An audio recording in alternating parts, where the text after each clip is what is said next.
সিহঁতি একযোৰ কাপোৰতে আছে, মাটিত শুই আছে, পকাত শুই আছে। হিমন্ত বিশ্ব শৰ্মা চৰকাৰে আজিলৈকে এজনকো জামিনত ওলাব দিয়া। জুবিন গাৰ্গক ন্যায় বিচৰা ৰাইজ বেলেগ, আৰু এই সুযোগতে হিমন্ত বিশ্ব শৰ্মাক পদত্যাগ কৰাই দিওঁ, সেইটো এক নম্বৰ। ন্যায় দিমেই, আৰু সেইটো মোৰ সংকল্প, ন্যায় দিহে দিম। ক'ব লাগিছিল যে আজি এটা ন্যায় প্ৰক্ৰিয়াত ডাঙৰ বিজয়, আদালতে তেওঁলোকক জামিন নিদিলে, জেলত পঠিয়ালে।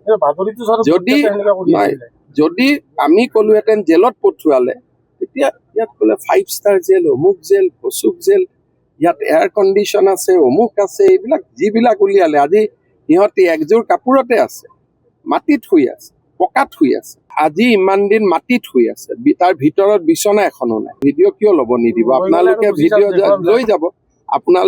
তেওঁলোকে আজি মাটিত শুই আছে, এযোৰ কাপোৰ পিন্ধি আছে। ঘৰৰ মানুহ পৰ্যন্ত আহি লগ কৰিব পৰা নাই, যি কাৰণে নহওক কিয়।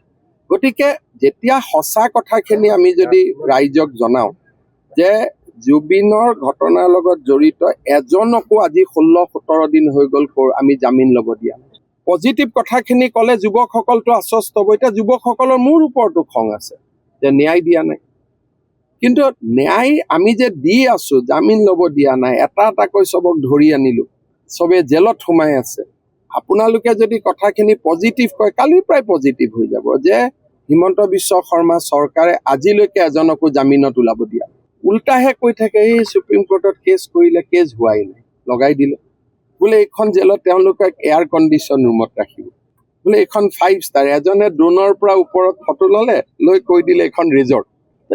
হ'ব পাৰে নেকি কওকচোন? জেলটো জেল, এই নতুনকৈ জেল বনোৱাৰ কাৰণে নতুন নতুন লাগি আছে। জুবিন গাৰ্গক ন্যায় বিচৰা ৰাইজ বেলেগ, আৰু এই সুযোগতে হিমন্ত বিশ্ব শৰ্মাক পদত্যাগ কৰাই দিওঁ, সেইটো এক নম্বৰ।